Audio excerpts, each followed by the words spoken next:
All right, on my last video, we went over the hackamores, the pieces of a hackamore. This is a rawhide bosal. It's got a hanger, which just goes around his ears. And it's also got a macate rein, which is a long horsehair rein. It comes out into a lead and then a loop rein around the neck of the horse. I want to show you how this bosal fits. If you notice, this bosal is sitting on here to where you get some movement. That's the release that they play off of. If you look here, it's got about 1.5 fingers of width down here. So if you needed to, you could pull on it up there. This horse is actually a full bridle horse. I ride him in a hackamore because it's so, that's my favorite thing, is to ride hackamore horses. But if you'll look, when we take this hackamore off, how it fits around his nose. You can see that sweat ring right there. And it goes down underneath here, and you'll notice there's no rubbed raw spots. There's no raw spots on his nose.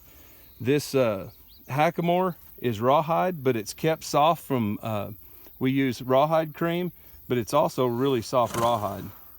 If you'll look too, this is the one that I told you about that has the long nose button. And let me show you how this fits him.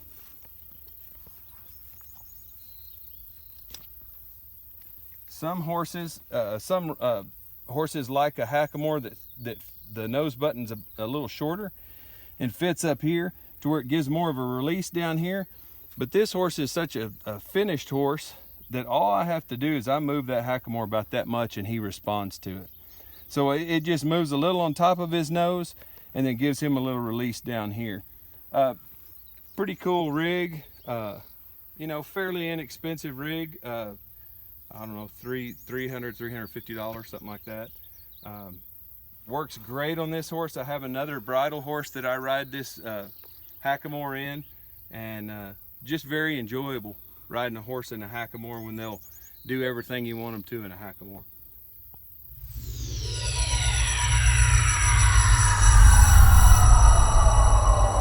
All right, guys, as I promised you, I'd show you some video on a little hackamore training. If you'll notice, I'm just warming this horse up, getting him soft. And what I do is I just hold this rein short to his right side and let him come off of that hackamore. If he doesn't, I'll bump him a little bit, because the hackamore doesn't hurt if we bump him a little bit with it. I just want him walking a little circle here with his nose bent down and to the inside.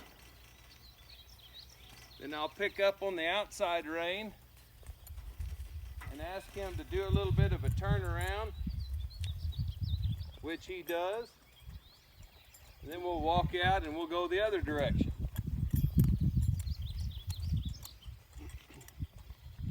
And I'll show you in a later video how I pick up on that outside rein to get them to start doing the turnaround.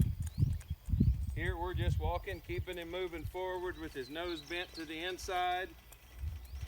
I'll bump him every now and then to get him off of that hackamore a little bit. You can see right now he's not on it at all. I just keep him going forward. And then in a minute I'll pick up on this outside rein, get him to turn his front end over his hocks. I do this with all my horses when I'm warming up. Everything from colts all the way up to my using horses. Kind of like stretching for an athlete. One thing I'll do is I'll push the hind end around and then bring the front end around. It's just getting them limbered up a little bit. And it's letting me use all 4 parts of the body. Move the hind end around, the front end around. I'll move the hind end around the front end. May even go all the way. Come on. There. Then I'll move the front end around the hind end. Just loosening these horses up. Getting them back off of the bridle a little bit.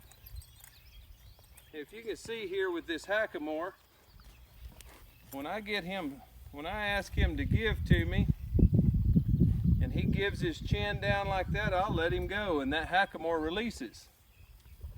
Of course, we've gotten here in a snaffle bit, but now what we're doing is we're totally off of feel. This is just him feeling it, and as you see, he'll stay bridled up there for quite a while. That's what we want him to do, to get off of that hackamore. You can bump on this hackamore. You can pull it side to side just like a snaffle bit. It really works nice in getting that nose down, getting them back off the bridle. Really nice horse here. Then I just try to ride this horse off more, when I get him in this position, more off of my seat. I'll ask him to go forward.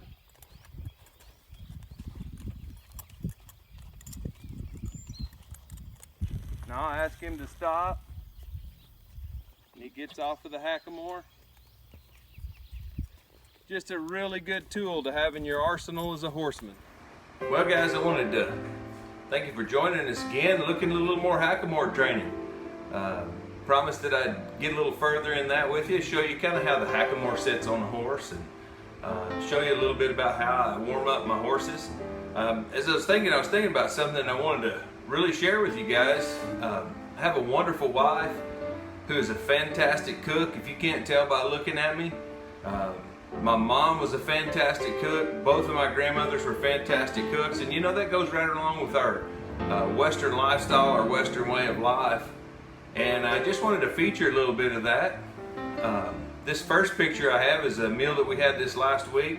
When I came home, that's a pan-fried pork chop with scalloped potatoes, fresh corn on the cob, some fresh fruit, sliced fruit, and then also a homemade roll that's made in a pan, kind of like a biscuit.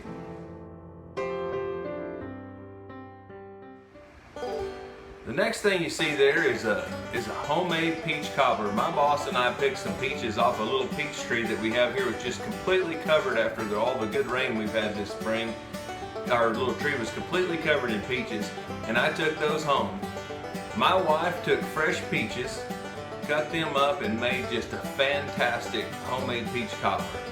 And let me tell you, with me and my son being home for the summer, it didn't take long for that dude to be gone. The next one is definitely one of my favorites. We lived down in deep South Texas for a long time, and of course we've loved Mexican food from the get-go, but man, that really got us down there and got us into some good traditional Mexican food. And as you can see, my wife has really picked up on that. On that plate, there's homemade carne asada. It's on top of a bed of Mexican rice. There's some, again, fresh fruit cut up. We love fruit, especially this time of year, because it's just perfectly in season and so good and sweet to go along with the hot spiciness of this Mexican food. As you can see, a nice bowl of really hot sauce. And then to top that off, homemade tortillas. And let me tell you, that is the way to go. And this last thing here is, again, I said, you know, you can tell there's not many times I skip a meal. But I guarantee you one thing I don't skip it after a meal is a good dessert. And I'm telling you, my wife spoils the heck out of me on that. This next one is a homemade chocolate cake with homemade chocolate icing. And you'll see there in the corner, I cut me out a little piece to have after a good meal. Well guys, it's the end of another day here in North Texas on the ranch. And let me tell you, when summer got here, it got here. It's been plenty warm. You know, as I came in here and I sat down and took my shoes off and started to kick back a little bit, I thought about something about how blessed I am and how awesome of a life do I lead to have the ability and the desire and the facility and everything I have to train horses,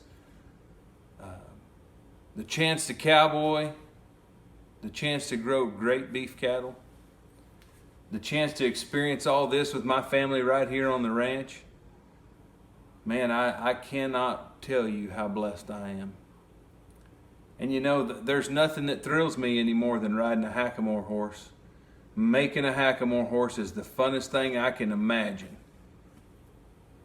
But you know, I got to thinking, the main reason I have all that is because Psalm 37:4 says, delight yourself in the Lord, and He'll give you the desires of His heart.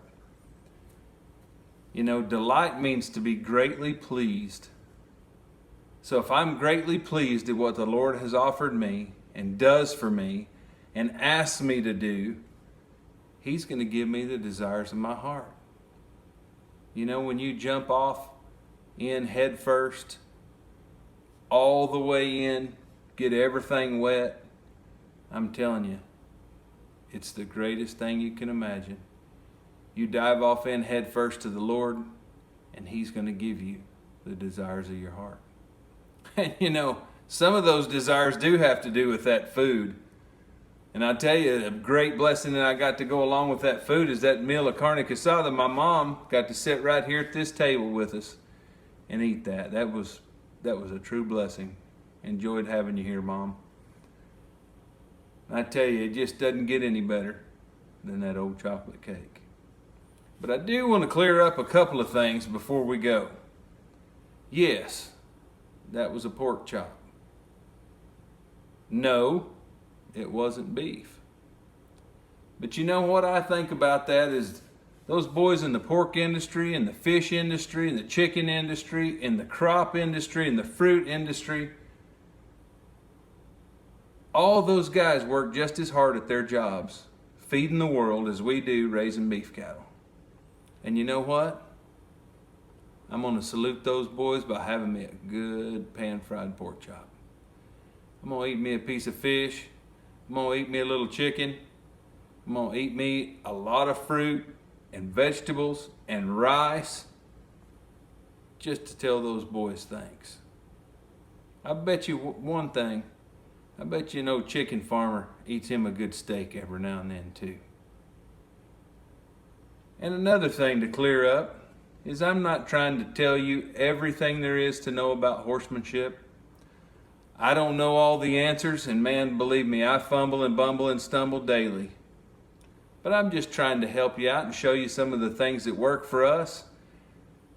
You know, today there's too many arguments in the way things go on. If we learn a little bit from everybody, we end up having a lot of knowledge. So I hope what I've given you a little bit in this horsemanship deal, maybe in the stockmanship deal, maybe in this way of life, helps you along your way. Well, until next time, click that subscribe button if you're not subscribed. Make sure and click like if you like our video. Leave us a comment. We'd love to hear from you. And share this with all your friends. And I tell you what, I hope God blesses you the way He's blessed me and my